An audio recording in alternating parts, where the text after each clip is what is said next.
Hey dudes, it's your friend, the Reverend Pirate Frog.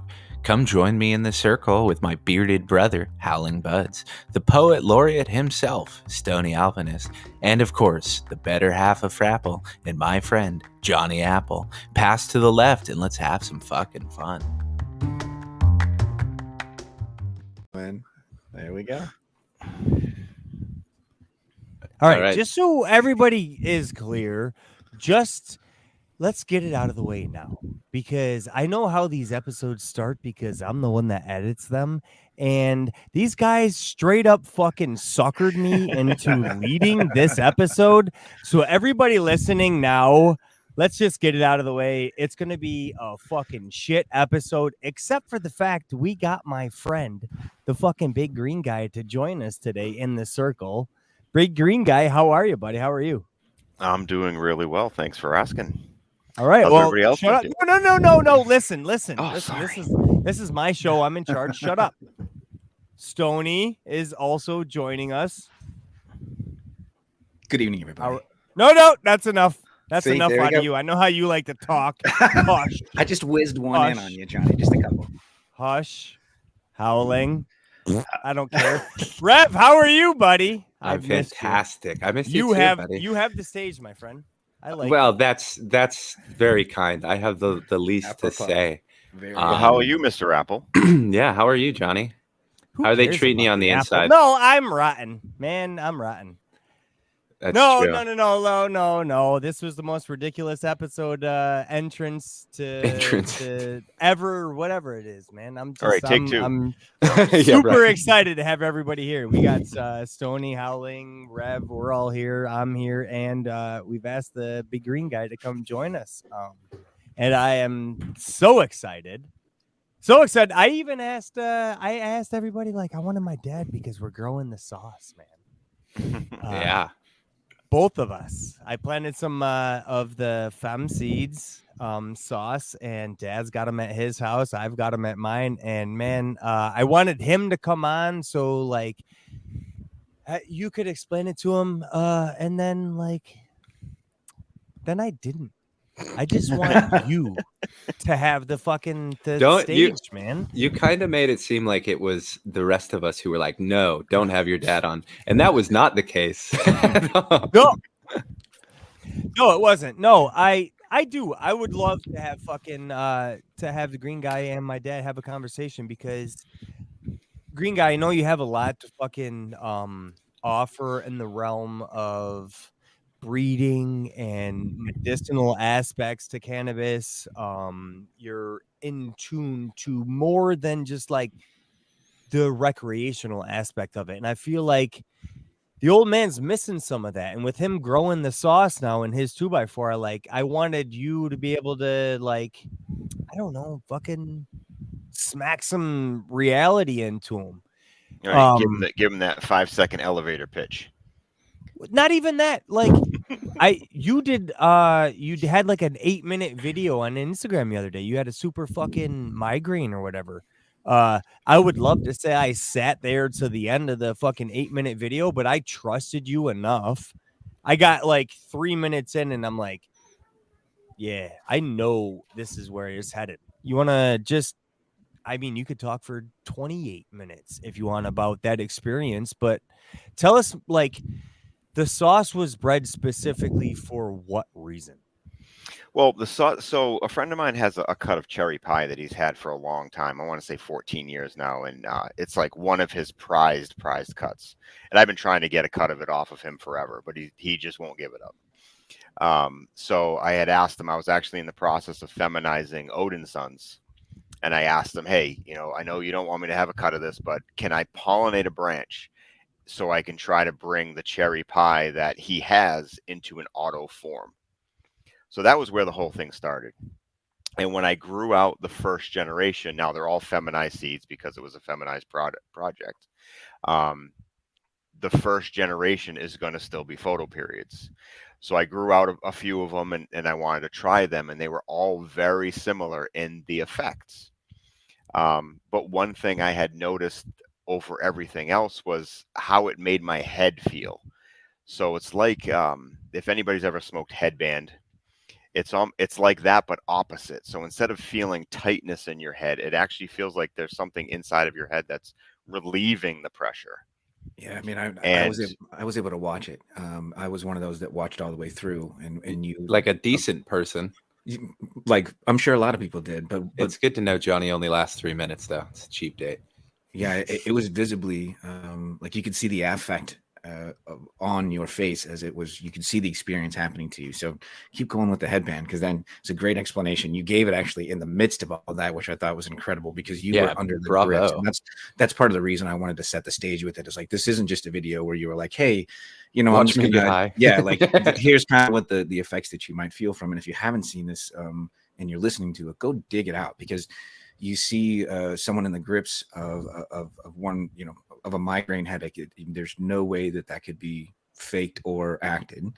And you can see this visible affect on your face, a swelling, and kind of start there, because I think that's one of the things that I noticed right away too. So I actually had woken up. It was probably like 2 to 3 a.m. I forget exactly what time it was.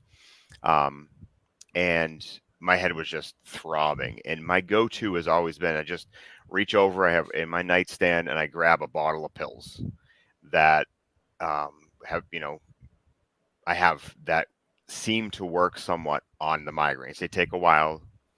But like my go-to is like fucking Excedrin or whatever. It's got like caffeine and acetaminophen and aspirin all in one. Like, yeah, like, okay.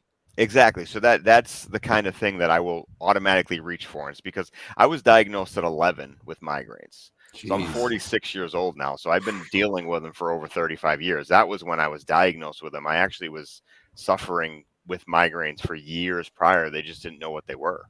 Wow. And 46, a day over 50. So thank you, Rev. Love you. So the baby is. So I had basically taken a dose of them, and I kind of dozed off a little bit. Then I woke up again, probably like 6 o'clock or so, and I ended up taking a second dose. Now you're only supposed to take 1 dose per day of this stuff. In a 24-hour period, they say don't, because it can be harmful. Mm-hmm. And I'd gotten up, and I was still bothering me. And every day, I get my wife ready to get off to work, and I get her lunch together and stuff while she's getting ready, and then get to spend some time with her like that before she's off to work. And she's like, why don't you go just smoke some of the sauce? You know, it helps. And I'm like, yeah, I'd never even think about it. It's like, it's, yes, I have something now that helps. And I know it helps, even if I have to, smoke a lot of it throughout, a day or whatever, if they keep coming back, because it doesn't make it go away permanently always. Sometimes it takes that edge off enough so that when, say, the high of it or the medicinal effect of it wears off, the migraine has run its course. In the case of this the other day, it did not. So I was able to get up and start doing stuff throughout my day and whatever, and then I would feel it coming back, so I'd go smoke a little more. And I did that throughout the whole day, and I was able to function. And then the following day, I woke up again, middle of the night. The migraine was still there. So I smoked some sauce, was able to fall back asleep. I got up, and it was there almost the whole day, but I was able to function and actually spend time with my family and, still have a day instead of, normally with an attack that was that bad, I would have just been in bed all day. And for 2 days, I would have gotten out of bed maybe to use the bathroom and get some water, and that would be it. So, it was never, my intention was never, hey, I want to find something for my migraines. Well, yes, it was, but I was never thinking it would come from this.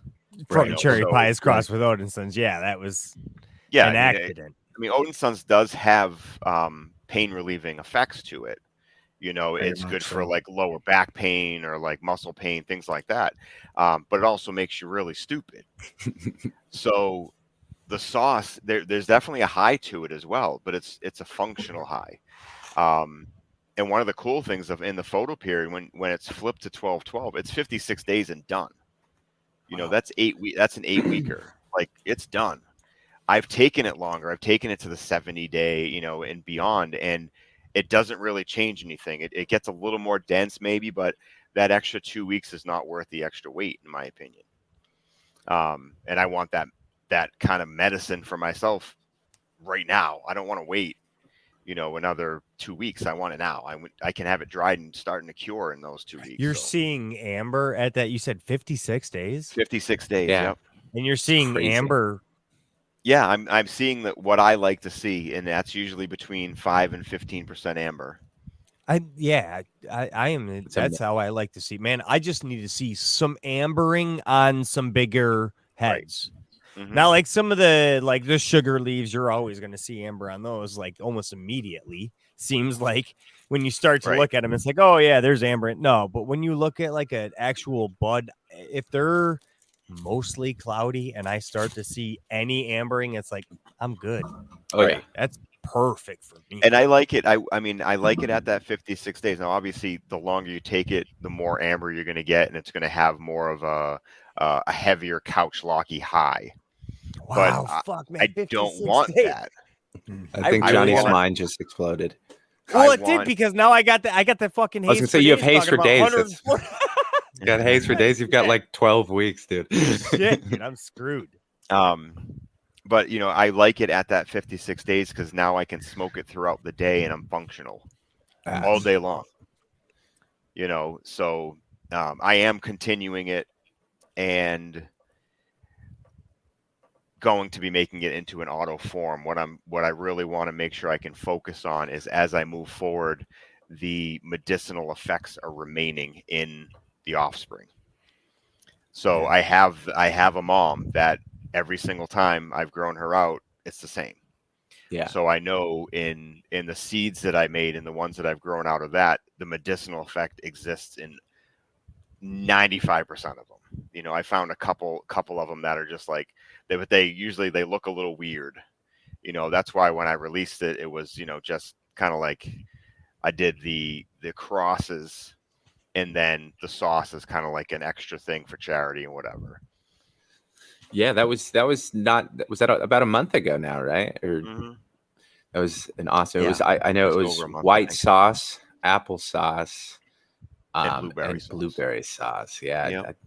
Johnny was very excited, and I know Howling, you picked up some too. Yeah, I got the blueberry sauce. I'm curious, like, what led you to deciding what to cross with the sauce? Is that just? I've been hunting out. Hey! Don't take the words out of my mouth, Wolf.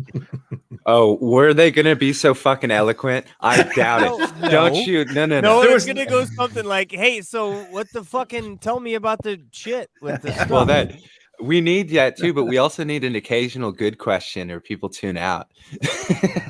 Trust me, I know. I get the messages. Rev, stop asking questions. I understand. I understand why you hired the Stone and the Wolf. Now I get it.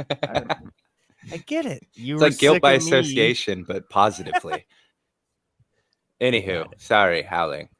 No, but the question stands, man. Like, how did you select what to do what with the sauce? Like, what was the process? So when the three that I picked, I've been hunting photo moms for a while, trying to find my favorites out of different genetics, with the exception of the apples and bananas, which I use with the applesauce. That is a breeder cut from Compound Genetics. So that's the one they chose to make their seeds with. I definitely wanted to use that because I loved the flavors. And that was the biggest thing, is like the sauce is great for all the different effects that it has. It just doesn't really have anything unique as far as a flavor. It's almost like it changes every time I smoke it.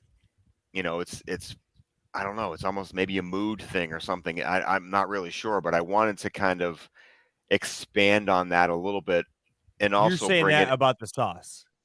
Yes, the sauce. I mean, the sauce. It has a flavor to it, and it's never unpleasant.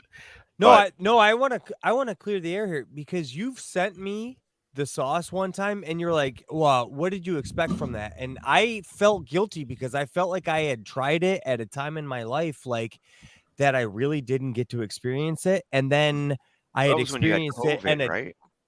no, it wasn't COVID. It was like during like I lost my grandfather, lost It was my job, emotional et cetera, COVID. et cetera. Like, Chris. bro, it was like everything hit the fucking fan. And like that's all I had at the moment. And I felt like you're like, how did you feel? I was like, bro, I couldn't even tell you. Honestly, like I Maybe didn't slightly give it less like shit. Right. well, Right. and like I got some terps from it, but I was like, I'm not sure what I was feeling at the time. And then I had it a different time, and I was like, okay, there's a different vibe here. Like I've got different terpene from what I was expecting from the first time. Okay. So when you're saying that, it makes a little more sense now. Like it has like it's just not in your face. It's a chameleon. I don't know. Yeah. That's kind of how I think to explain it, where it's almost like, yeah, I would say that's a good way of looking at it. Your mood can affect its flavor, if that's even a possible thing. If it is, that's pretty damn cool. Everything always It's tastes vibe. better if you're in a good mood, dude. Yeah, that's true. And it may be something like from to relate it kind of like the flavor profile. There's certain things like saffron that there's nothing that you can really like. No one can ever really fully explain saffron other than saying, well, that just tastes like saffron, right? Right. And to that point, it is a it almost is like a baseline for so much other flavor.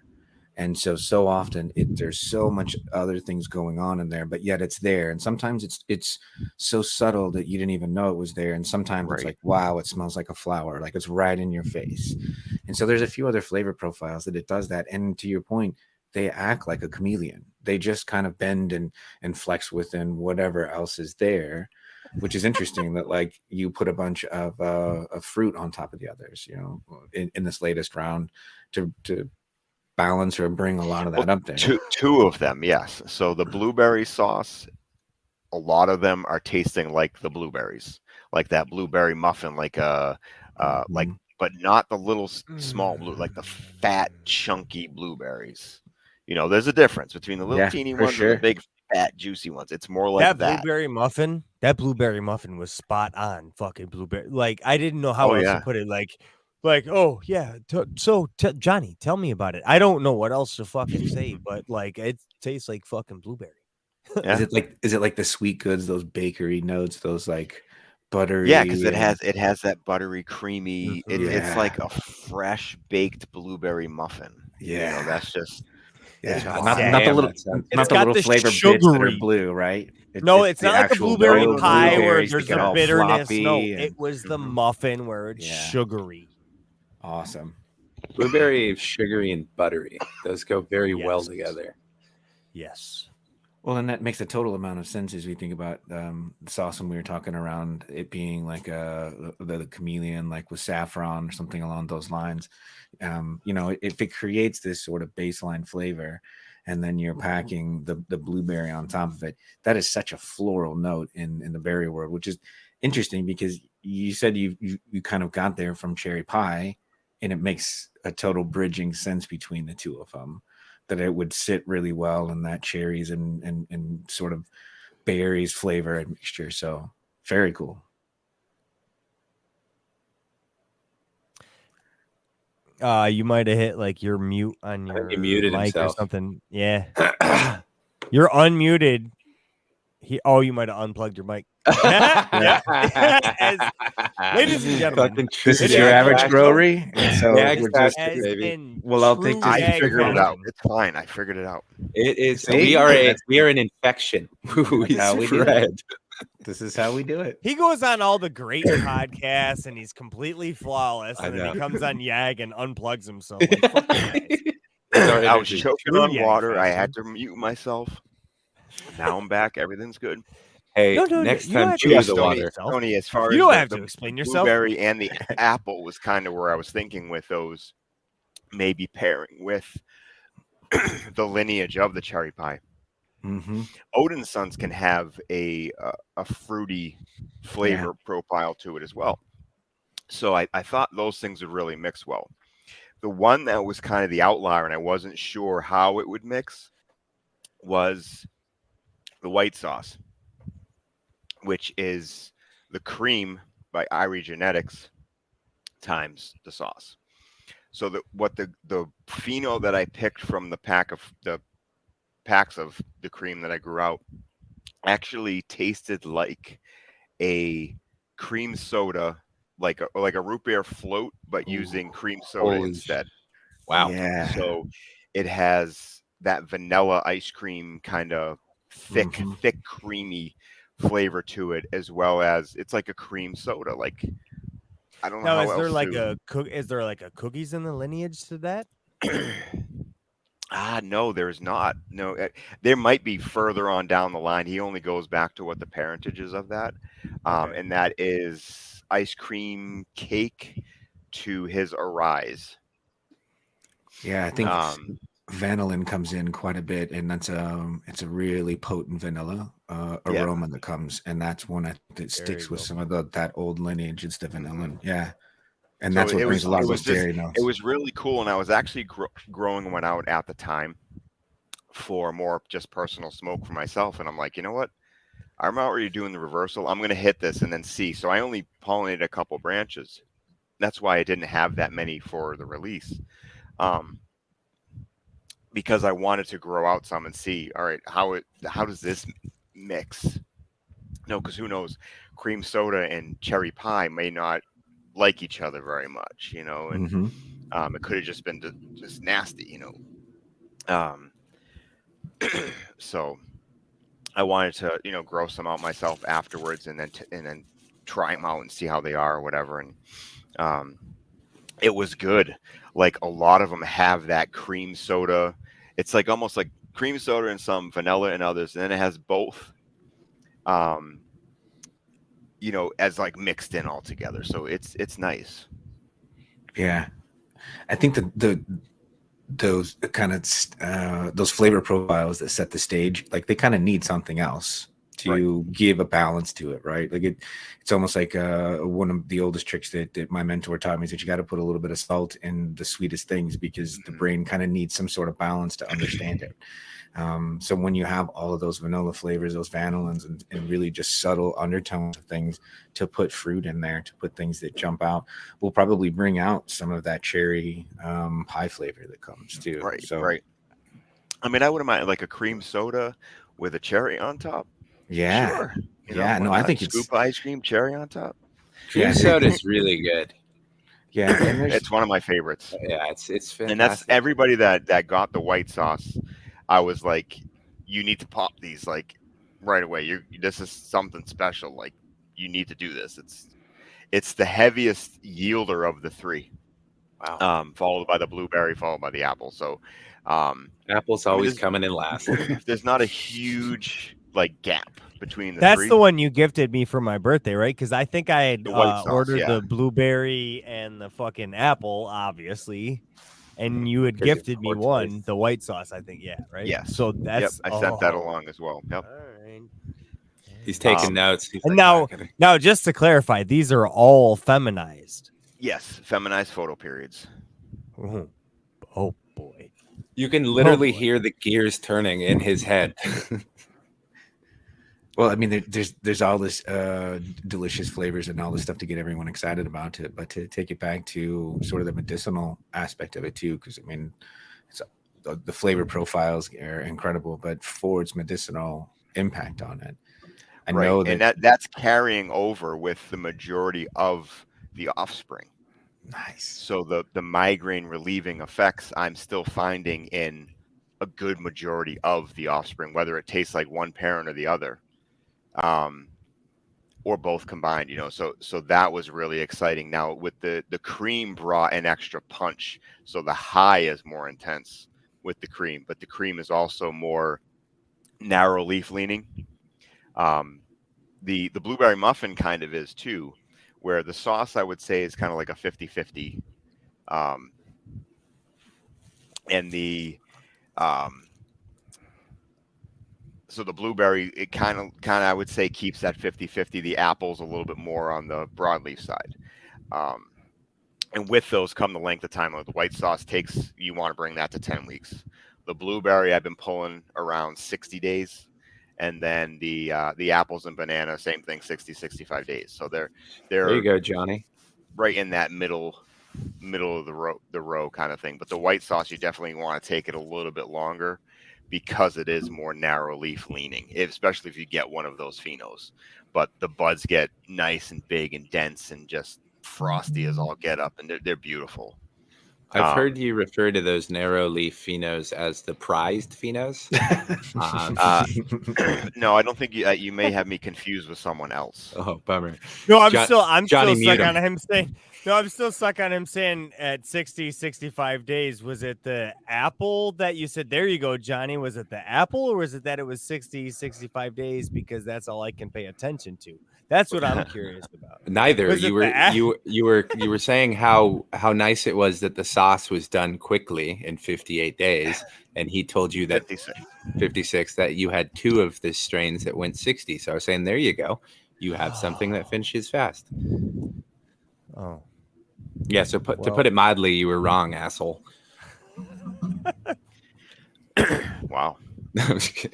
Anywho, no, that's awesome. That video was phenomenal, and I know that there's quite a few people that you've sent to that have found very similar relief, and that's got to be really nice to see, and especially when you send them seeds and it grows out, it's got to be awesome. Yeah, it's pretty surreal. Like, I had sent it to a few, or given it to a few friends of mine, and said, "Hey, try this out. Let me know what you think. What kind of feelings you get, like, in your body? Like, what is your body doing, or whatever, when it's happening?" And they were all coming back and having that similar head relief, kind of like no pressure in the head kind of thing. So I'm like, I wonder if this, they don't suffer with migraines or anything like that. So it was more just, hey, try this out. Let me know what happens or whatever.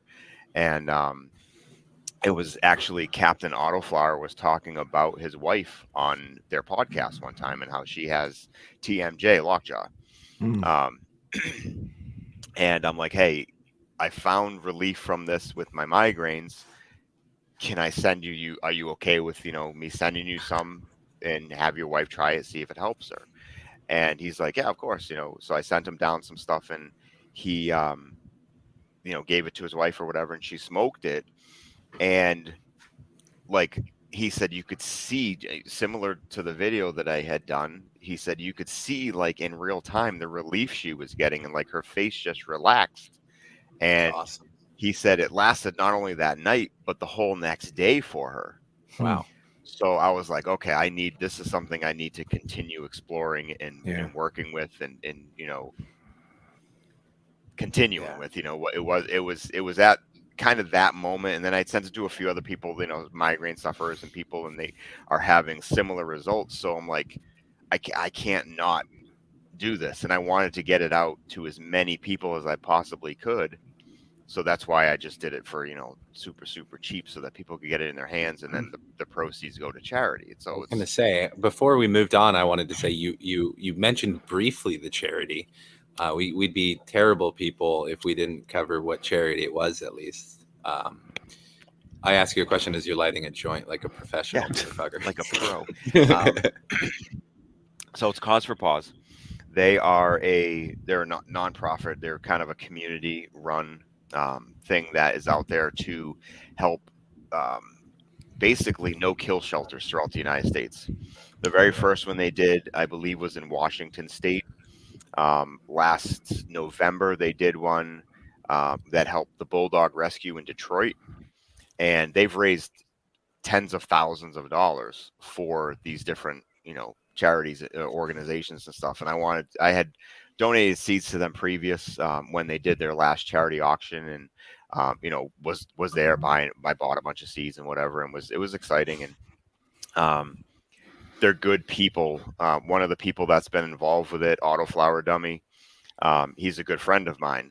So I know it's a legitimate cause, because he's not the kind of person that would get involved in anything that wasn't. So it's the people that are doing it they're just good guys, and they're just, again, community people doing it in their own time and whatever. So, but you guys have raised serious funds. Oh yeah. I mean, don't. I mean, I want to make sure that someone else doesn't downplay it. The cause and the work that you guys have done for the cause, you've raised thousands of dollars for it. Well, they have. I'm just a a part of it, but still, Yeah, they've I'm really put some not time really and even a effort. part of it. I'm just a breeder that wants to see good things, and I'm going to donate some money to them. So it's not. I'm not involved with them. I'm not linked up with them really at all, other than through my donations and stuff that I've done. Yeah. So It's just another check mark on his way to sainthood. I got a long way to go there. Not in my church, dude. Real easy. Nah, but that's really awesome. I wanted to mention briefly before we get into other topics, though. I released it, or we said it on the episode that just came out, but you're one of the guest judges for our Haze Grow Along, and you're also in it. So, obviously no bias there. But thanks for doing that, man. Thanks for participating. We appreciate it. We wanted to formally thank you. Yeah. Also, was it the news you can Howling if you want to do that. It was the news that Howling sent you, was it? That's really what persuaded you to do this. You can be honest. The news? What news? Did you say news? The nudes? Yeah. Oh, the nude. No, the Polaroids. Yes. Yeah.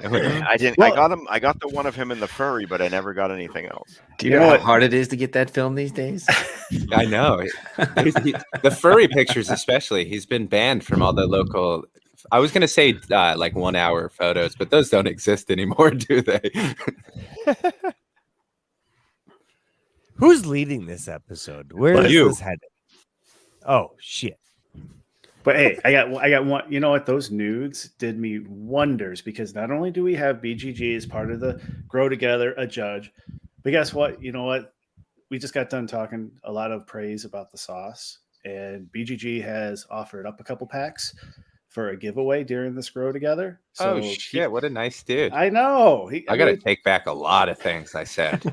That'll be a separate hour-long episode. Although I do take it as quid. What is that? Quid pro quo. He gives me some seeds. He's just guaranteeing more Polaroids to come in the future. He's a smart man. Yeah, you don't have to. I'm doing this from the goodness of my heart, not for anything else. Also, how come the rest of us weren't in tune to this giveaway here? How come this is like some behind the scenes stuff? I'm just curious.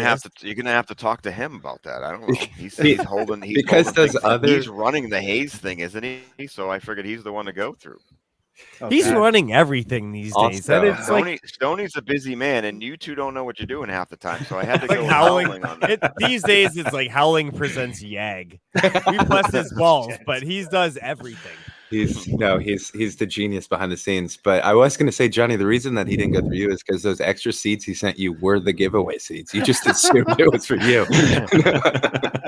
Happy birthday! They didn't say happy birthday on it. Yeah, they don't know when your birthday is. No, I kid. But that's amazing. Thank you so much for giving away seeds. Did you say what they were? The sauce. Oh shit! Yeah. Listen to that. Yeah. How are we going to do it? Because I know we're giving away some Alabrije seeds, Miracle Plant Genetics. I know Alabrije talked up BGG, and it just so happens that you guys are close together in interviewing on this horrible program. But you guys have built quite a little friendship. It's really cool to see you guys work and like sending seeds back and forth and stuff. Alabrije is an awesome guy. I really enjoy any conversations that we've had. One of the new things that I'm actually working on right now, it's the seeds are in testers' hands at the moment, is the Tangy Tibaguana crossed with my Asgardian wedding. Holy shit. Stoney's fucking mouth's agape. Stoney, come back to us. Well, they're always secrets. Stoney actually got one of the special, very small batch crosses that I made with the Asgardian wedding. He doesn't even know. No, the tester. So Stoney's on my tester team.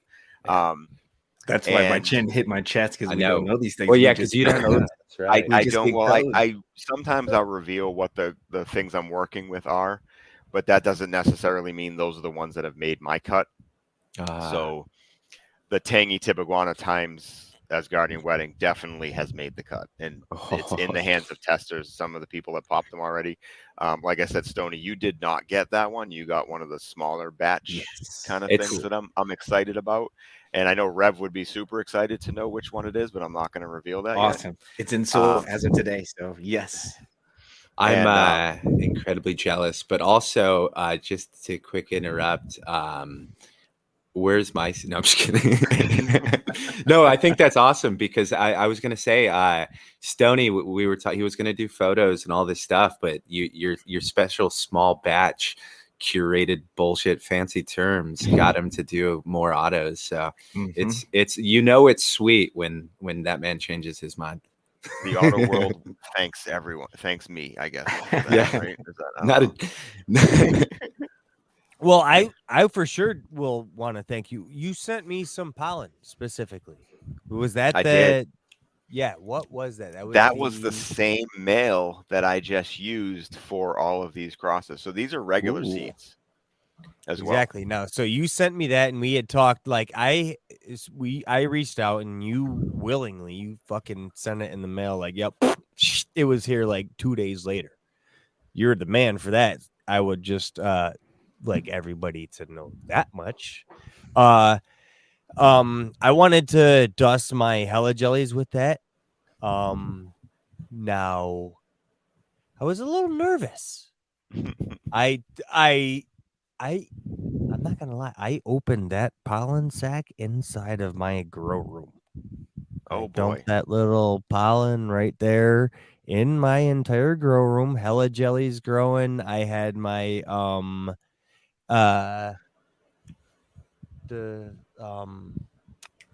double grape growing, and I was too afraid to open the tent to my hella jellies. I'm not gonna lie, but I looked at this like Oompa Loompa looking motherfucking double grape I had growing in the 2x4, so I took that Asgardian wedding and I don't know what I did, but I don't think it took.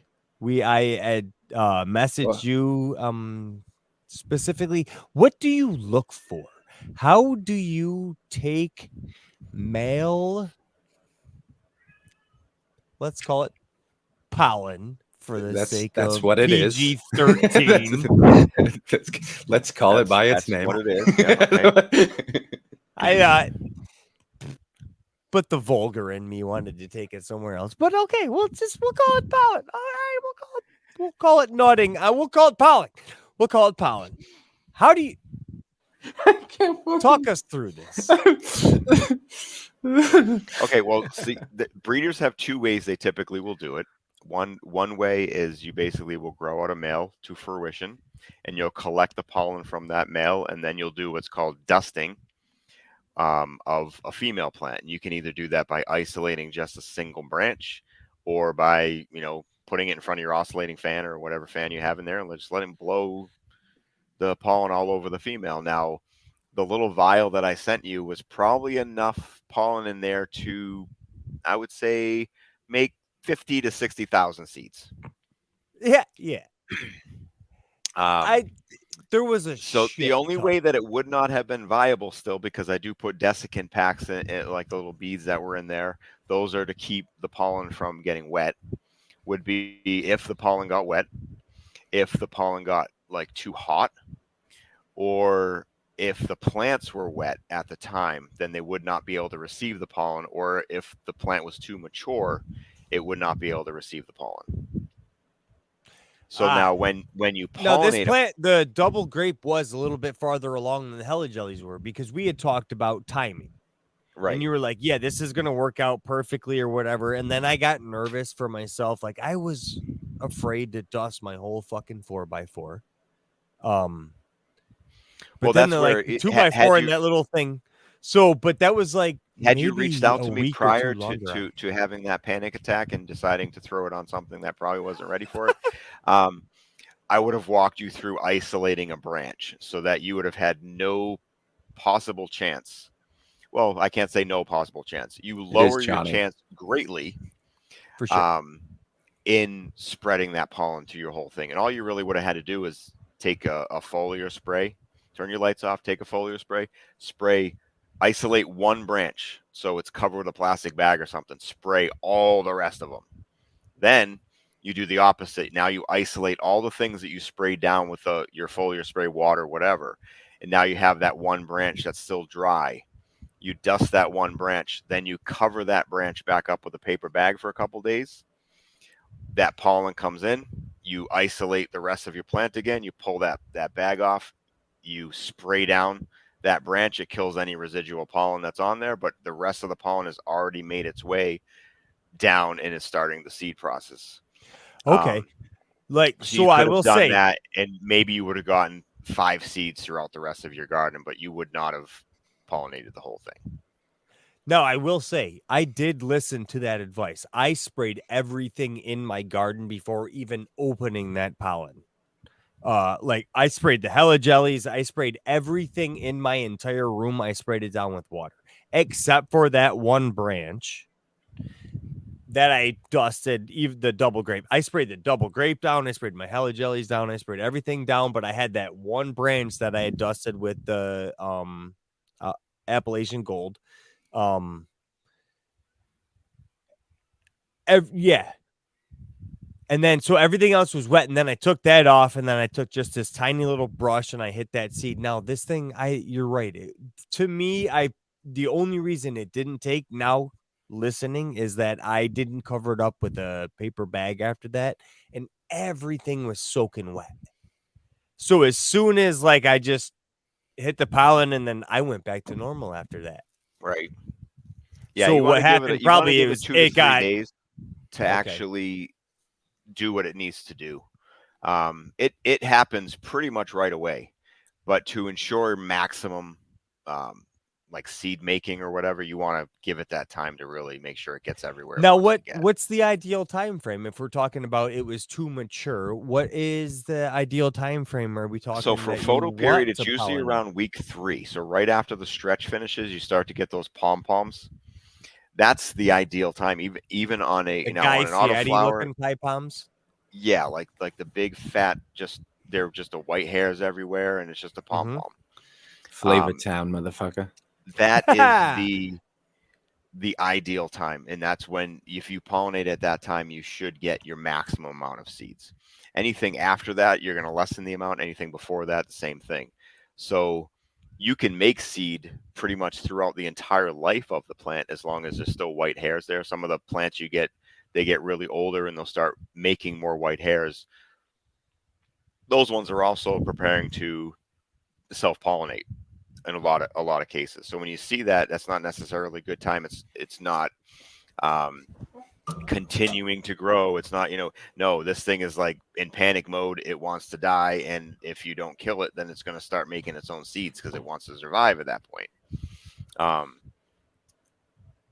So yeah, you wouldn't want to do it that late in flower either, when the hairs start turning orange or start browning up. That's too late, so you do want to try to hit that perfect spot. And now I'm assuming this double grape is still growing, correct? Oh no, that thing's done. My hella jelly's done. The double grape's done. No, we're done. Okay, so now have you harvested it? Did you find any evidence of any seeds anywhere in the bud? They are in the dry tent now. Okay. So I had you might actually end up seeing some. I might still find exactly. I'm not I'm not discounting anything, but what I wasn't seeing is I've seen seeds growing oh shit. I've seen seeds growing. What the fuck did I do? Seeds growing. Did I walk into a harvest room? That type of shit? No, that wasn't. I wasn't seeing that, but I for sure wouldn't doubt that there's gonna be some seeds in there. I literally I pollinated the branch. It would be surprising to me not to find some seeds. Right. It would flabbergast me, if I'm not gonna lie. Now the thing about it would be, are the seeds viable? Because I don't know how long it was from the time when you pollinated it to the time when you harvested. Seeds take between 5 and 7 weeks for most seeds to develop into maturity. So if you were, that's why the 3-week works for photo periods, because most of them will go that 10 weeks. And in that time, those seeds will be fully mature when you're going to harvest that plant. Right. And you actually... The benefit to photo periods is you actually get 2 windows when you can pollinate. I like to pollinate at week 3 and then at week 5. So then if I let them go 10 weeks, I'm going to get the maximum amount of seeds out of that plant. No, that's very smart. this is exactly like why I didn't want to just open up the tent with my hella jellies and just fucking lay pollen down. I had no idea. Like I understood a little bit, but I was just still like, I wanted to get you on. I wanted to ask some questions. Now I have a better idea of the mom I want to choose for my hella jelly, so I can go with more intention on what I'm doing here, with more knowledge on how to do it. But like, what if somebody just wants to make seeds? What do you suggest in that process? What if somebody just wants to open up their tent and make seeds? Or what if somebody has a room? What if somebody just wants to make seeds? Do you have a suggestion for that person? Yeah. So what I would do is I would actually it depends, photo period or auto. What do you want to talk about first? Let's talk photo period, because I Completely feel like different premise. auto, like to simplify, I feel like a photo period breeding might be a little bit might make it more understandable for somebody to easier to understand. I feel like photo period breeding might be a little bit easier to understand for your typical person, and then we can kind of explain maybe how you bring it into So I an think auto as far as flowering. breeding with photo periods, it would be easier because you can find a keeper male and a keeper female. If you have a keeper male, you know that what that male is going to pass on to its offspring, pretty much. Same What do thing you with look for? with What do you look for in a keeper male? What makes a keeper male? Because I think most people understand how to keep a female, what they want in a female. It's easy because everybody wants to grow a female and they Right. want to smoke a female. How do you select a So in male? keeping a male, there's a few different criteria I like to look for. Obviously, structure, vigor, pest resistance, mold and pathogen resistance. Those are all on my list, very high on my list. So do you have to grow those out to experience that, or Yes. like mold Yep. resistance? You have to grow that for a while to even understand that, I imagine, right? Not necessarily, because if you're able to, I have a room where I can test in and do different things, or I can throw them outside in this weather that we've been having, and if they are susceptible to powdery mildew, for example, they're going to show in this kind of weather. You know, the humidity is 80+%. It's ridiculous right now, and it's raining every day. And if they're going to get bud rot, this is the kind of conditions that it's going to show up in. If they can survive a July where it rains almost every single day, you know, I'm talking more auto flower in this case, because photo periods won't start flowering probably till mid to end of July, yep. so they're not as susceptible to bud rot. But for example, one of my testers, when I did the F2 of the Asgardian wedding, was 2 years ago, and he grew them outside, and it rained almost every single day in July. He found no signs of bud rot. Now, he had other plants that were outside that had bud rot all over them and stuff like that. So that, knowing that and having someone besides myself see it for themselves as well, gives me the confidence to say the Asgardian wedding is not susceptible to bud rot. You know, I have faith that I can say that, and, you know, and back it up.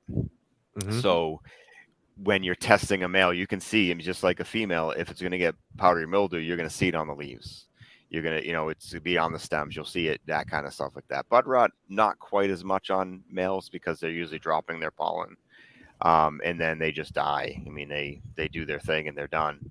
The true test, so after all of that stuff, the true test is actually when you breed it into something and you grow out that offspring. That's when you're going to see, what did this male contribute to the female that you already know what it's like. And specifically now, in that F1 better? generation. Yes, in the F1 generation. Now, because when you bring that to F2, you open up a whole lot. Right. Okay. Yeah. Right. So you're specifically looking for the male traits in the F1 generation of its offspring. Yeah, because you can see, you know, if let's say you have a thin leaf and you have a broad leaf, you mix those two together, some of the offspring are going to be thin leaf, some will be broad leaf, some will be in between. And within even those, there could be different phenols of each one, because it's going to all of them contain the DNA of both parents. But now if all of a sudden all the seeds have the leaf structure of the male, well, that male is completely overpowering what the female can offer. And you may or may not want that. Maybe you want that because you like maybe you don't have a female that was as good as the male that you have. I don't know. There's a lot of different things to look at, but that's really where I go as far as the selection of a male and knowing what a keeper is. Okay, does this male give good traits to the female? Does it make it more frosty? Does it make it more vigorous? Does it give it better structure? Does it, bigger, denser colas, while still keeping a lot of what the female's bringing to the pot too? And now combined, are there phenotypes in there that are better than either parent? Because if the answer is no, then what the hell are you doing it for? Right on. That's a damn good point. I did have one question. I know some of the detail of the amount of crosses and testing and all the stuff you do, the numbers that are truly insane. But I got to ask, in one of my first thoughts was when you have multiple males to multiple females and you've got all those seeds and you've got them labeled and separated, how often do you fuck up and mix them up? The seeds? Yeah, like if you never, have never. They're I open time. up one jar at a time, and there's a twist top jar that the seeds are in with a desiccant pack in it to keep them dry. There's no chance of me mixing and matching and doing none of that. No. See, that's my fear, is if I was on the level that you were doing things, right? I'd have A, B, and then C, D, and I'd be walking to drop them and go, fuck. No, let's be honest. What you would have would be YAG. Yeah, it would be, yeah. Why are they all labeled the same shit? Oh, man. Because I don't know what any of them are. Yeah, I don't know what this shit is. But no, it's impressive, especially if you know the details. But I mean, I find random seeds in my dry area. There'll be random seeds on the ground from the plant drying, and I have no idea what it is. Those go into a little jar labeled miscellaneous. And every now and then I'll pop a few out of that, and maybe I find something cool in it. I don't, That's pretty cool. That's what Jinx Proof did with one of his strains. He had the 9-pound hammer, and he released like a tester strain called 9-Pound Surprise. And we're just like, never really thought that much into it until we finally asked him, what's the surprise? I don't know who the dad is. That's the surprise. Yeah. I mean, I'm notoriously bad at mixing things up. So I'm always envious when you have the ability not only to recall, but especially in the numbers you're dealing with. It's sickening, you robotic human, you. Well, the thing with the seeds, you're only really harvesting and collecting seeds from one individual plant at a time. So as long as once you get those seeds together, you either put them in a bag to sort through good and bad, or you do that right then and there and get them all where they need to be and labeled and put away before moving on to the next one. So it's not as much work as you would imagine. It's a lot of work. And I sort it all by hand, so it's not, I don't have a seed sorter. I don't, none of that kind of stuff. So it is a good amount of work, but I'll sit there, put something on the television at night and just pick through them. Well, I think it's one of the things after having some conversation with Olibrier for the last episode, and something that just always been on my mind. I think it comes from being a chef as well. Like, we make it look easy. We make it look like it's very simple, and it just, it's this and that. And there's so much work that happens behind the scenes, that happens before, so many hours of toiling, so much work that goes to do, so much extensive, like the amount, as you said, you never make a mistake, right?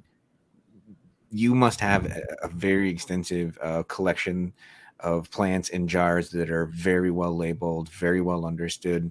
There's so much work that goes into what we do. And when we look relatively is thinking about taking one plant and kind of going into that, and that's that pollen chucking, and there's nothing wrong with that's the beginning and experimenting and starting to get into, but there's a huge step that I think we lose sight of as we buy these seeds and we see that sort of price on it, and it's like, oh my gosh, it's you look at them per bean, you break it down per bean, and you're like, oh, really? I mean, that seems like a lot. And then you really take a moment and think about all of the time and effort all of the Right. selections, the amount of soil that was grown, that was used, the amount of nutrients, the amount of time and effort. It's exponential just to get to the spot of pushing the beans out. Right. And Well, BGG gives them away, the bastard. Well, sometimes. I do. I like doing that though. I like helping out the vets. You know, the Boots to Oh, Buds is another charity cause that I help out a lot, and just awesome guys. They're basically just getting, you know, veterans out there to start growing their own medicine. Amazing. You know, and they supply them. They get them lights and tents and seeds and all this other kind of stuff. So whenever I do a drop, I try to send a bunch of packs out, so they have to get them in their hands. They prefer the autos. I think just because there's less things that you need, you know, initially when you're growing, you don't need timers, you don't need all that kind of stuff. So I think it's a little easier on people that are maybe just trying to do a little closet grow or to have a 2x2 or 2x4 or something.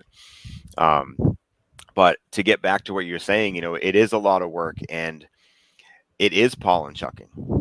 It's pollen chucking until you've grown out the offspring and they're checking all those boxes.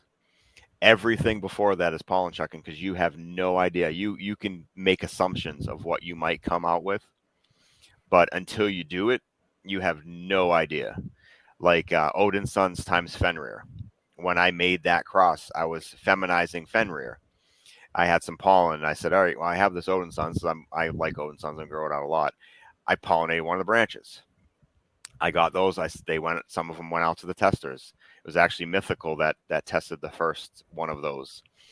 And he's like, you need to make more of these. So I said, okay. So I reversed. I grew out a bunch of the Odin Sons times Fenrir. I reversed some of them because they're only feminized.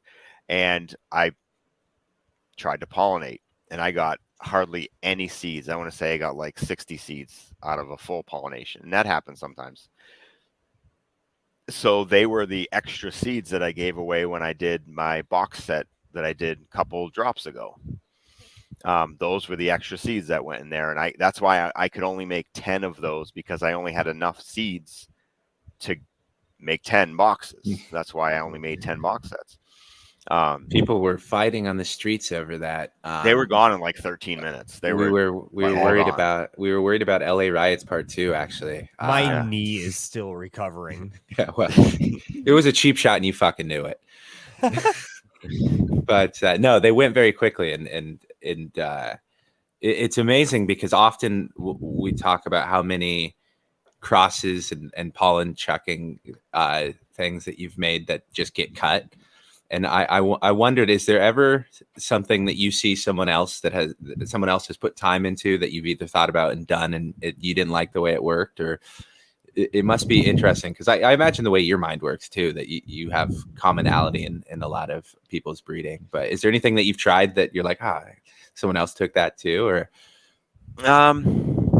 no, the only thing that I have for that would be like a name. You know, it was like a name. I was like, I want to see if I can figure out what I can use this name for. Oh, right on. And then I started looking it up, and I'm like, damn it, somebody already used that name. I hate you, you know, kind of thing. So no, I mean, I when I start doing a project, it's something I want to do. I'm like, you know what?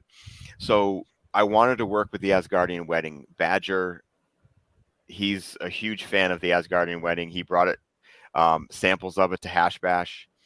And Stoney, you were at Hash Bash, right? No, I wish I was. I heard all the stories. I was so close to going. So Badger was our shit lister 2 episodes ago. Yes. Yes. Badger's an awesome guy. I love him to death. But he brought some of the Asgardian Wedding hash that he made that's now 2 years old to the Hash Bash. And it had the people like just wanting to sit down. Like, you know, he's like, it just was making people hold up the wall kind of thing. And, you know, that was just great. So I wanted to bring it back and I wanted to work it more. So in its original form, it's now an F4. So I brought it forward to that F4 and then I used the F3 pollen with the crosses, the newer crosses that I made. And there's 1, 2, 3, 4. There's 6 new crosses that made the cut. Wow. There were 2 of them I was questioning, but growing them out for a second round, I'm happy with what I'm seeing. So 2 of them are going to be included as well. So I'm pretty excited about those. Those will be like probably in the fall sometime when they're ready. They're like I said, in the tester's hands now, being grown out. So Stoney's going to get me some amazing pictures of the one he's growing, and then you'll have a novel by the end, like always. It's amazing. It was truly remarkable in harvest. It is by far the largest, densest bud that I've grown. It was You're talking incredible. about Odin Sons, or your most recent, my most recent tester. My most recent tester, yeah. Okay, and those were reg autos, correct? Correct. All right, awesome. I know what they are. Correct. I'd hope so. What did you say you were smoking on some tester earlier too, Stoney? Yeah, that's what I imbibed upon just before. No wonder he's been so quiet this episode. It wasn't because I just been talking over everybody the entire episode. It's because Stoney's on this new tester and he's been No, I've just been sitting back and listening. But one of the things you mentioned earlier about the Odinsons, and it's been on my mind because I have been smoking it because that last plant that I pulled that Odinsons down was honestly one of my favorites. The most beautiful purples and just rose colors that came through. Oh, yeah, absolutely stunning, absolutely stunning.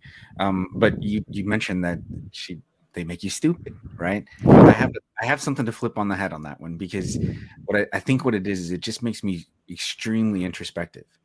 It makes me go inside my head. It makes me, and so when you say stupid, like I am thinking inside my head, my mind is going on Odinsons in a different kind of way. I have processed a lot of thought through Odinsons. I've come up with some really creative ways to get things done, simple little tasks just on the Odinsons. And while you're doing that, you're getting absolutely nothing done except for in your head. Oh, but I got like 8 different ways to do it. But it's just if I can select the one that I can actually do. But the second I get off this couch, goddammit. So I won't say that it's stupefying, but I will say that it definitely makes me go inside the head. It's really introspective to it. But I think I'm curious. Time. No, I gotta interject here because I'm curious, because I have this all the time too. I figure these thoughts out and then I fucking forget them. Stoney, how do you take those thoughts and how do you get off the couch later on when it's time to get off the Odinsons and then take those thoughts and make them proactive? Notebooks, my friend. I was going to say ones that fit in my pocket. Don't notebook me. Rev already hit me. My eye is twitching over here. Notebook. If only they invented some kind of fucking writing implement, and perhaps I don't know, a piece of paper. Or you know what the worst thing is? You have a phone in your pocket. You carry with you a notebook. Everywhere you can go. Actually just press a button and talk into it. Exactly. He has the watch too. He could and it turns to words. That's right. Too. Johnny is more computer than man at this point, and he's complaining about not taking a message. I'm the only one that is going to sit here and smoke Odinsons and forget to fucking write down what he was thinking about? I just don't. I know why I failed to remember. I don't ask for advice on how to fix remembering. I just realized, I fucking forgot. The people. I didn't know, Stoney is the type of guy, I know he's going to get shit done when he has these thoughts on Odinsons. I thought maybe our listening audience might be able to benefit from the fact that Stoney was on Odinsons. They can, because they're all going to wasn't doing shit, but then eventually got off Odinsons and did some shit. I was just I'm telling you, that's the key. That great idea I had when I was smoking Odinsons. I can't remember. Every 15-year-old stoner who came up with the solution to world peace, if they could have only had that notebook. I mean, I got kids. Maybe my kids happen to listen to this for some fucking dumbass Please don't. reason. Please turn out better than us. If your kids are listening, you need to interject on their explicit content, okay? They shouldn't be hearing Johnny's dumbass. Actually, it might be a great example of what not to do. I remember when I took broadcast journalism, some of the most helpful examples were things like this, where you'd be like, yeah, these idiots shouldn't be in charge of anything. Holy fuck, we're the Howard Stern of podcasts. No, he's successful. Anyhow, no, I had Wait a minute, you guys aren't successful? we're successful because we get to talk to our friends and get stoned all the time. That's literally the best part. That's righteous. Megan signs off on it. This is considered like productive. So, fuck yeah. But another thing that actually, in Rev, you'll like this. Another thing that kind of pushed me to a lot of the crosses that are a lot of the females that I picked. Now I grow out everything before I grow it out myself, at least once before it's something that I'll consider using. So the ones that I picked are more narrow leaf leaning. That's right, baby. You hear that, Howling? The world is getting balanced. With the exception of one, and the Asgardian wedding is kind of a 50-50. So, but Odin's Sons is actually, I pollinated Odin's Sons with the Asgardian wedding as well. Because the Asgardian wedding gets really tall, and Odin's Sons does as well. Asgardian wedding gets really fat buds, Odin's Sons does well. But I wanted to add some new flavors to the mix as far as those two are concerned. And how much of that was driven by you grow it so often? You're like, man, I want to try, because it's great stuff and the plant's fantastic. But was that a lot of that driven by like, I want a slight tweak to the stuff I smoke a lot of? Sometimes, like I said, I try to pollinate as many things as I can that I think will fit, so that I will find some stuff that does fit. Smart. So it's not necessarily that I'm looking to change Odin's Sons or anything like that. But what if, and this is what, it's always what ifs, I take two things that I created already and that I really like individually, and I mash them together and they make something even better. If they don't, they don't, and that's not a big deal to me. That's fine. Not all projects are going to pan out. So, how often do you experience that to be the case, though? Where they don't pan out? Yeah, like, because I've 80% heard people of the say, time. when you cross fire with fire, how can you not have fire? Because two beautiful people don't always make beautiful children. Okay. 11 toes, Johnny. That's really it. It's fire and fire doesn't always make fire. So sometimes, sure, but most of the time it doesn't. I would say 80% of the crosses that I make don't even make it to the testers because they don't meet my criteria, my personal criteria. So I'm not going to send it out to people just to grow out and not. If it's not improving something, what the hell am I doing? At this point, when you're doing that, do you ever still play favorites? Do you ever have like 1 out of the 6 where you're like, man, I hope it kind of does what 100%. Okay. Oh yeah. I have one out of the 6 right now that when you say that, I have one that I'm really, really hoping the testers that have it have as good a success and results that I'm having. Hell yeah. Because I'm pretty excited about that one. That's amazing. I'm dying to ask you this because I had 6 of these hella jellies growing in this tent, and I fucking picked my favorite from the get-go. And actually, I didn't. I thought she was the scraggliest, ugliest shit in veg. And then when she flowered after I topped everything, she got into flower and it was like, oh wow, you're doing something fucking tits. And then I was attracted to her from that point on. When do you choose ultimately? Is it always the smoke report, or are you choosing? No, not at all. Because I could have, let's say, for example, I'm growing autos and I have this, I grow 30 of them and now I'm looking at them and I'm watching them grow. I'm taking notes and doing whatever. And there's one that's just a gross runted, 3-fingered stepchild.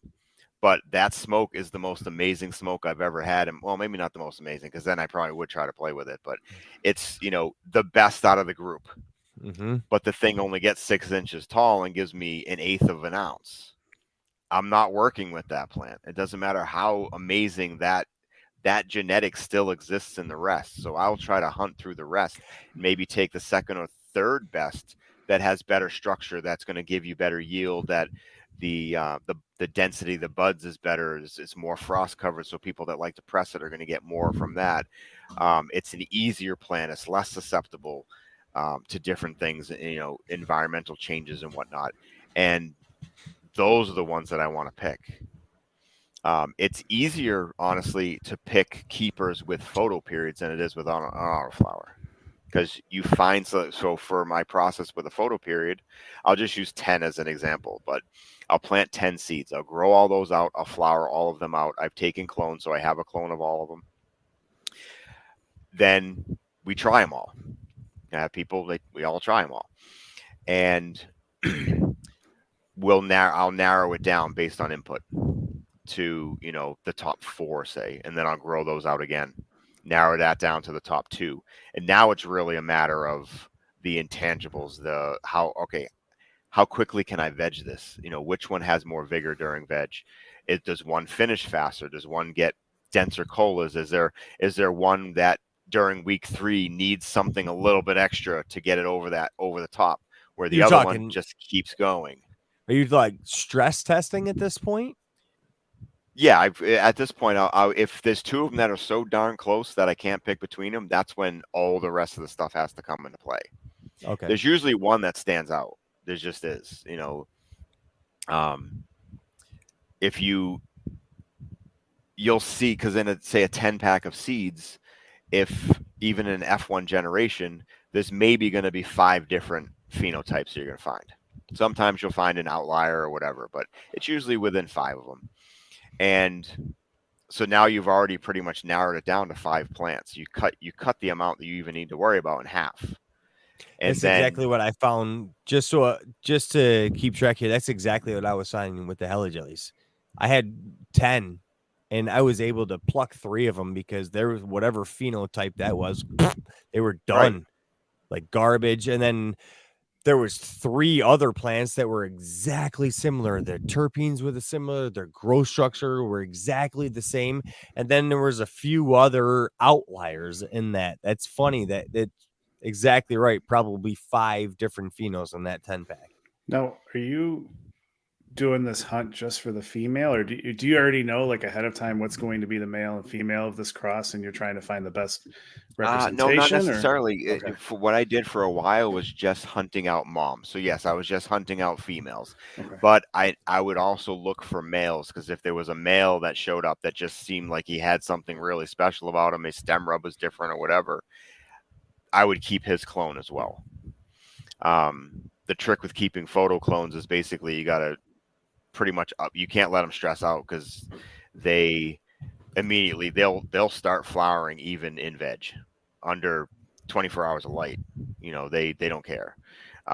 If they start to get stressed, if they get root bound in a solo cup, if you're not up potting them fast enough, that's why I'll take a clone right when they're in the solo cup as soon as I can, mm-hmm, and then I up pot it, get that thing going again. Once that clone takes, I get rid of the other one, and I repeat, just to kind of keep them in until I want a larger male. And now the females are easy. I just, you take bunch of clones every now and then once they root, you either flower out the female or get rid of it. Now, do you find, like, is it some strains are just they make for a better female or make for a better male overall, or is it just? No, not necessarily. Okay. I mean, I think any genetics that are well thought out to begin with, you're going to be able to find in regular seeds. You're going to be able to find males that are keepers and females that are keepers. It's really, I'm trying to find something that's truly unique out of that, mm-hmm, grouping. So sometimes it is that one that's maybe a little more runty, but that smoke is amazing. Like, it's the kind of thing like, oh wow, this makes my toes curl. That kind of a thing. And like, you don't get that with the rest of the phenotypes, in that particular cross.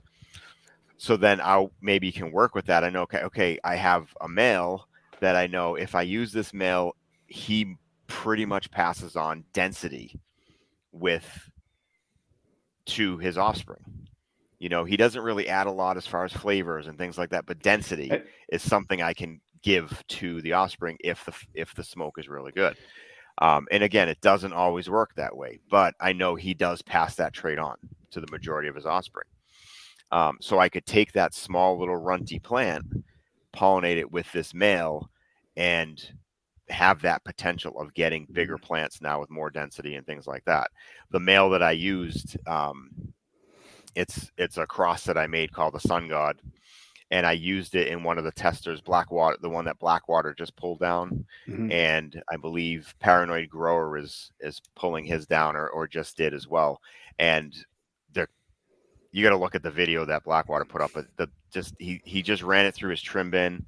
He got I saw it. Oh, is that where he was running his hand through fat colas? Yeah. And it was just they're ridiculous. It was beautiful. So that's what the Sun God added to that.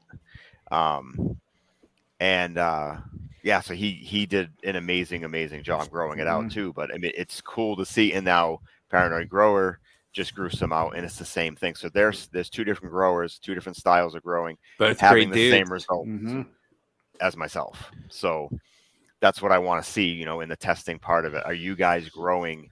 Like, I don't grow organically. I grow in cocoa. I grow with synthetic nutrients. I use mega crops, so it is some organic kind of inputs or whatever. And we've spoken about this many times before, but it's not full organic. It's just not. So if you guys are seeing the same things using full organics as I am using synthetics, then that's a good sign. That means it can be grown into the different ways. And the same thing with people growing them outside. Badger's growing one of them outside now. I want to see, how does that hold up in this kind of weather that we've been having? And if it holds true that it has these big fat buds and no bud rot, then hell yeah, That's amazing. I have two questions before I'll let Johnny go, but everybody on your tester team is such amazing people and really kind. Do you do that purposely to like cover up how big of a prick you are?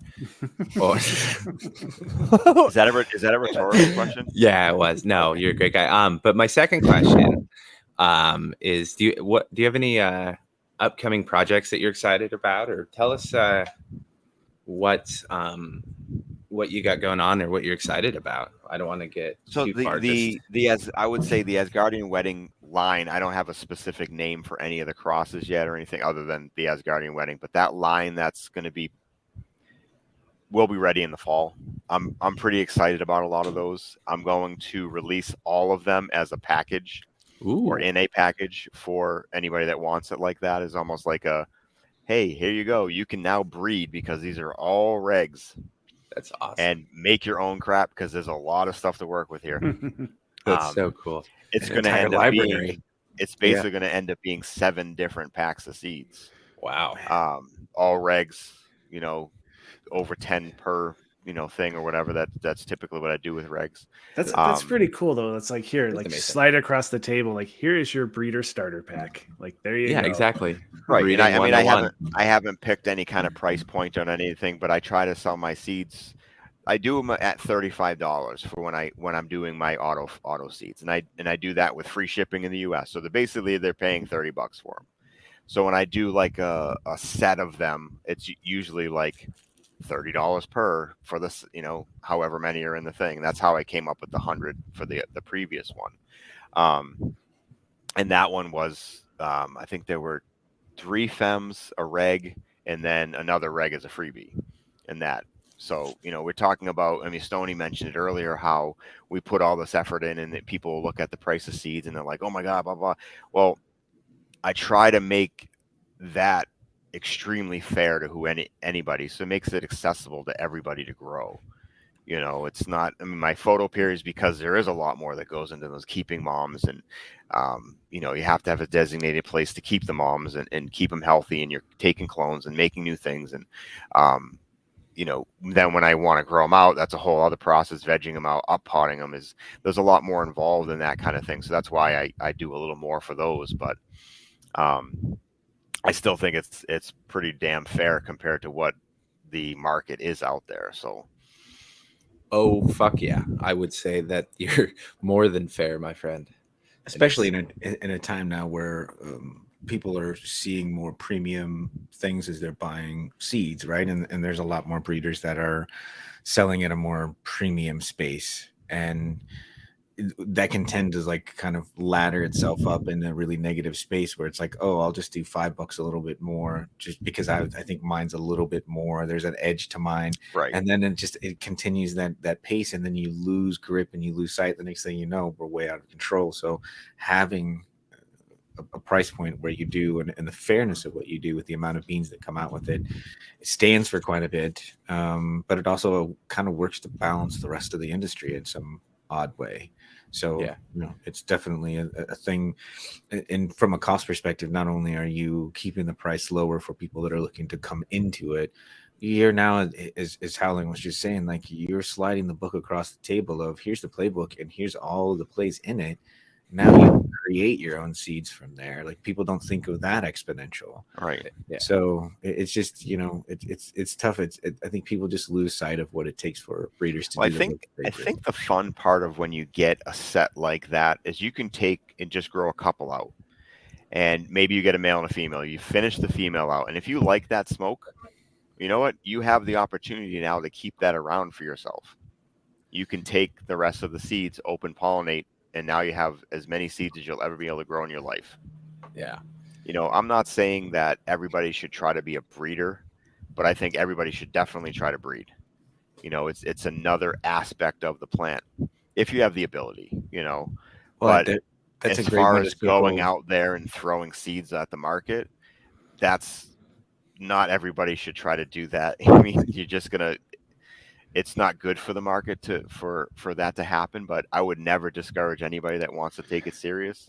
Yeah, from and becoming a breeder. I'm going to circle back on that because one of the things that I was thinking about earlier is we were getting into some of that breeding. And it's so far over my head at this stage of where I've in my growing process and what I'm learning.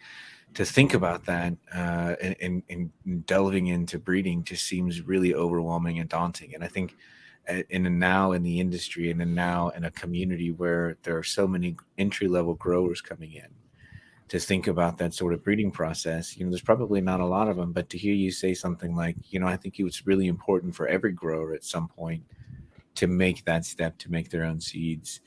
It's a journey. Preserve that, yourself. Yeah.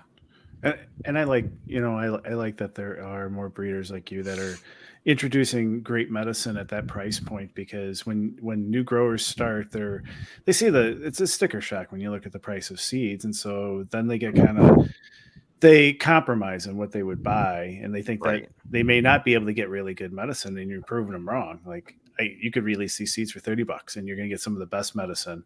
And I think some of the best medicine I've grown is like one was a freebie and the others were very low cost. Mhm. And it's just awesome to see. You don't have to pay the $350 for a 10-pack of regs. But don't complain when you do, though, because I think that's important. You know what I mean? Because know that money is going, like, even, if you're paying the $50 price, the $60 price, that's going towards something, right? It is going towards something. So Right. when you think of it that way, just be appreciative of that there's a market where we have seeds like the Big Green Guy, where we have access to it at that price point, and probably better medicine than a lot of what you could pay for twice that price. Just if you're just entry level coming into it and you type, hey, I want to get cannabis seeds, and Right. you're going to spend $60, $70 on it and not even realize it, because they're going to bundle you in there. And the next thing you know, you're like, oh, there's 2 seeds. All I got to do is get one more seed. Then I get the free pack. Well, I've come this far into it. And the next thing you know, you spent well over what you would imagine for. Right. So keep it accessible and in a price point like that. Just, I tell people all the time, it's bird seed, but it's really good bird seed. There's a reason that the Big Green Guy is a YAG trusted pollen checker, I believe, as Johnny so eloquently puts it. But I can honestly say I've not heard a single bad thing about a single plant from your seeds. So that's pretty damn good. And I'd be looking. I'm trying to tear you down every single day. You've got to keep me humble. I appreciate that. Never. You're one of the first people I talk to whenever I have a question with the plant, because your expertise knows no bounds. It's sickening most days, but truly, I love you. I love you to death. But we have this tradition here, and you know them, but we have this tradition where we like to compliment overly one of our great listeners, eloquently called the shit list, right? So we're gonna shit all over our shared friend. He's in your Discord too, but Zession. He just had his first harvest, and it was quite successful. It was and amazing. His He first did an grow was amazing, better amazing than job. mine. Yeah, he was phenomenal. So For sure was better than mine. yeah, His first grow is better than some of my current grows. I know. I was gonna say. No, I sent some pictures to BGG today that were not as good as that guy's first. Anyhow, no, his first grow is phenomenal, and he's been active in our Discord. So I wanted to shout him out and put him on the shit list. He's super nice dude, and he's fallen in love with the hobby. So I wish him well, and I wish his wallet some relief, hopefully, even though that's not going to happen. Great choice. I agree wholeheartedly. Yeah, he's Howling. Tell him what he wins. Fucking admiration. I say nice things about you. You know how hard that? No, I'm just kidding. No, one of the things that I noticed that he popped up there not too long ago was he had taken a picture of his root ball. He'd rinsed everything off of it, and really, and I think it's important. I know it's a thing that I love to do after every grow. When I'm changing out the pot, dumping out the soil, I try and be really careful and like dry it out for several days so that I can actually access and look at what the root ball is. And I think it's really important to look at it and see how it grows, because I think it's really changed the way I've started to think about like the XL versus going into a 3-gallon. Right. Because, just the way that it filled it, and, looking at the Odinsons and the way that one filled the XL pot, there's certain things. I think there's certain cultivars that definitely need that size. And the way that he showed his was just massive, that it completely filled. So I think that's one of the things that I really think is cool about him, is that he took the time to really take a look at the roots. Sure, it's fun and we think it's cool, but he seems a lot more analytical about things. Like he's really trying to learn for his next round. So for sure.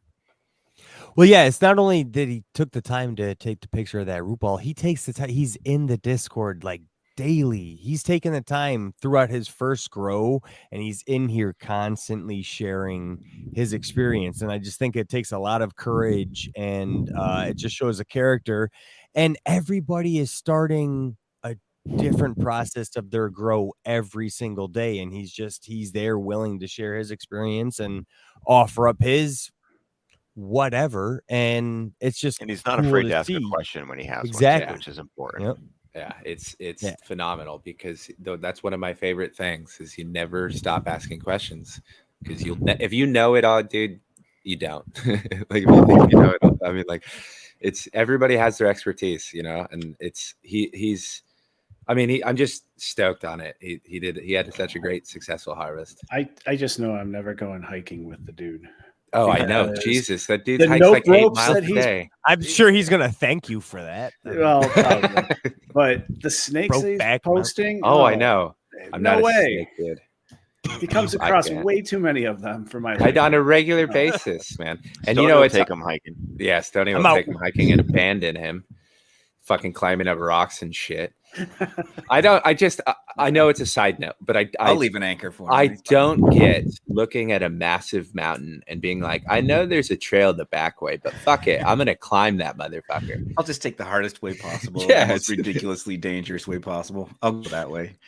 Yeah, It is. I fun. do not go that way. I go the easiest possible way to the top of the mountains, but I do get to the top of the mountains. Yeah, See? your hikes are just as notorious, and Epic. but you're fucking every time you get to the end and you take your pictures, it's like the most picturesque fucking falls that I've ever seen. And we love hunting for waterfalls. yeah, And it's his My wife timing is and I love hunting for impeccable. waterfalls. Every day that like I'm having like just the worst day, I'm tired of looking at people and buildings and stuff, and then he's posting something about some waterfalls. Like, what the fuck? it's especially bad when I'm talking shit on the East Coast and I'm like, no, West Coast, and I take a picture of the suburban sprawl that is my nightmare. And he's like, yeah, yeah, this was 5 seconds from my Yeah. house. And I'm like, yeah, go. You know what?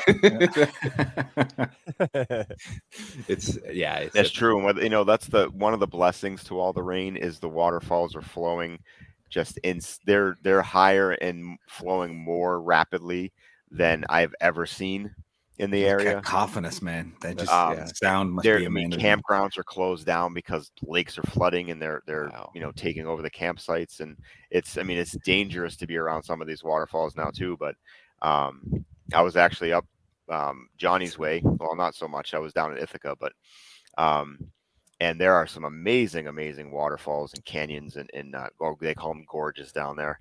That you can just walk through, marble steps, walking through the whole thing, and just Yes, sir. It's beautiful down there. When you were in New York, how did you get a slice of pizza? No. I almost forgot to ask that shit. That was beautiful. Actually, no, but yes, we did. But oh no, I didn't get a slice. I get a small pizza. Okay, what'd you get on it? I think that particular one I had pineapples, maraschino cherries, and mushrooms. Time out. I know this is ridiculous. You had say that one more time to me slowly. You had pineapple, Johnny. Maraschino Hold on. cherries. Okay. And mushrooms. Now, was this before you were committed to the insane asylum, or after smoking Odinson? Maraschino cherries with me. I think I was smoking a lot of Cherry Smash and White Widow. I have done a lot of horrible things in my life for money, but you could not pay me enough to eat a pizza with cherries on it. Oh, it's amazing. Have you ever tried one? A pizza with cherries on it? No, I have dignity, sir. Well, then, I mean, you can't say if you haven't tried it. Okay. He's broken the game. He's broken the game. No. This was never a question about what you prefer on your pizza you take home. If you're going to stop somewhere, sir, and get a slice. I know the rules. Slice. That's why is it going to be cheese or is it going to be pepperoni? It's not entirely fair. See, I told you he listened. He was fucking with us. And I'm going to say cheese. And the main reason being I'm a vegetarian. I was going to say, this isn't fair. So cheese. When I was a meat eater, which I've been a vegetarian for about 10 years now, when I was a meat eater, I would have picked the pepperoni. See, that counts because we all have our faults. He likes vegetables. I'm just kidding. Cheese, that's a vote for cheese, though. I mean, he's obviously vegetarian for a bunch of good reasons. So cheese wins on that one. That's a vote for the wrong team, BGG, but we can't all be perfect. However, you can redeem yourself here. Your go-to sandwich at like a deli or a sandwich place. My go-to, if you could make a sandwich, right? Because I know you're a vegetarian, but surely if you're going to get a sandwich, I'm going to go in the past. Yeah. Can it be like a steak and cheese or something like that? That's perfect. Or does it have to be like a cold cut sandwich? Anything. Anything that I want. It would honestly depend upon the day, but I could go either Italian or steak and cheese. That would be where Italian's phenomenal. Either one of those ways. It depends on the day. Do you eat vegetable sandwiches now?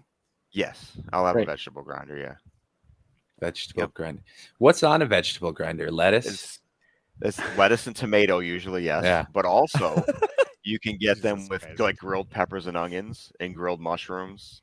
I like them with all those kind of things, and then I'll put like banana peppers on there, or pickles, like green peppers that aren't grilled. Yeah. Those are good on there. Cold ones. Same thing with onions. I've seen roasted peppers put onto them before. Yeah, jalapenos every now and then. You know, sometimes they'll have them like give me a surprise. Though I would say just take one. I'll turn my back and just put it somewhere in the sandwich. I don't want to see where it is. So as I'm eating it, I'll get like okay, there's a little extra there. That's the jalapeno. It's Russian roulette sandwiches. I was vegetarian briefly for a time. Unfortunately, I discovered I despise most vegetables, and you can't live off of bean and cheese burritos for life. So, not for life. I had to incorporate fowl jelly sandwiches, and that will not get you through forever. No, it was eye opening when I was like, "Oh, deficiency. That's right. I'm not eating anything." But moving, anywho, I think that's my questions. Anyone else got something important to ask him before we throw to plugs? I could ask him questions for another half hour here, Oh, I but I know. think everybody we can move to plugs because otherwise it's going to be a long episode. Okay, well, I want to end it on our guest, so I'll start with Howling. Anything to plug?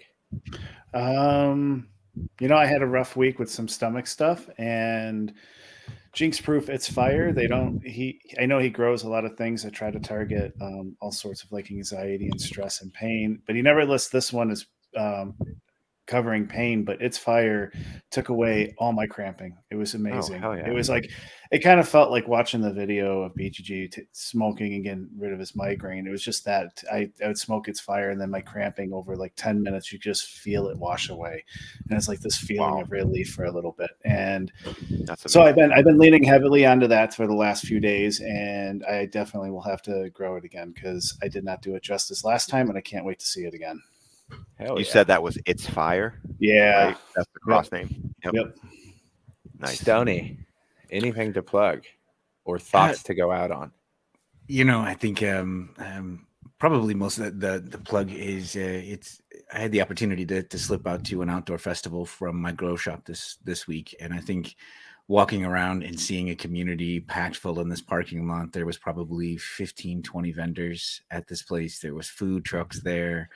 There were people selling goods, all sorts of cannabis involvement. There were clones being sold as well, and it just is such a cool community thing.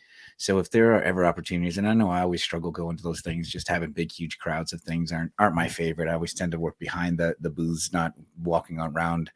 But if you ever get those opportunities, go to them. You're going to find like-minded people at these things, and go up and start talking to people. And there's such a cool experience. So peel your eyes out and become part of the community of your grow shop. Like, connect with them there, because we all get to spend these limited opportunities on Discord and here on these shows to get to know each other. But every single time we do, we get so excited talking with each other because we just get geeked out about it. So search out your community. That's my shout out, is just look around and keep your eyes wide open to find other people in your community. Jesus Christ. Johnny, you good luck following that. Yeah, similar to that, I wanted to just say it's not only just like your cannabis community, just your local community in general, your local growers, your local garden shops, your local garden centers. Don't be afraid to get out there and just talk about gardening in general. It's not just the cannabis plant. It's all about gardening in general. So I want to shout out any local garden centers. Like, don't forget that everybody's out there growing in general. It's not just growing, it's gardening. So don't forget that it's just a plant.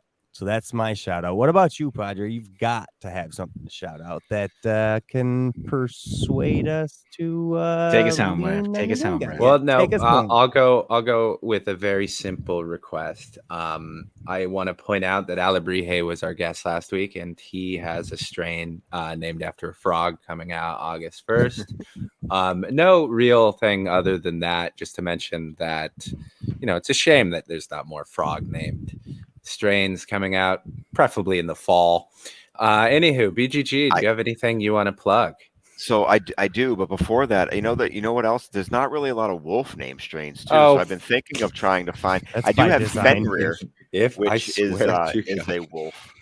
By the way, that happens, I do have Fenrir. So I did actually have a wolf strain name before a frog one, and I do have an apple strain name. Wait a second. Well, so I think I'm going to have a Stoney one pretty soon, I guess. And technically, one of the Odin sons changed over into a werewolf and killed his brother. So in the old classic, so technically you did have that one hit. Sorry, Howler. I had both of them. Yeah, no, I Fenrir is also a wolf. Mm-hmm. Well, the other one of his sons had to be married to a frost giant, so it's not really, all bueno.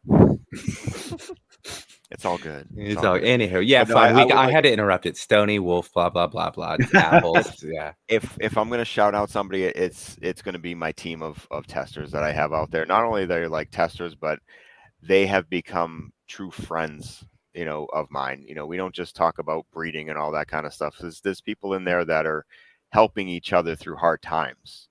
It's not just talking about growing the plant or what did this do or what are you getting high on right now. No, it's deep down. We've had sessions where we're talking and people are in tears, and there's just such a good, not good, great group of genuine people. And I look forward to hopefully adding a few more people to the test team in the future. So yeah, so that's it. Shout out my team. Great group of guys covering up for such a monster. Just a true monster. Just kidding. Yag loves you, BGG. Thank you for your time. Thanks, everybody. See you later. Later. Thanks for listening, everybody. Peace. Take care.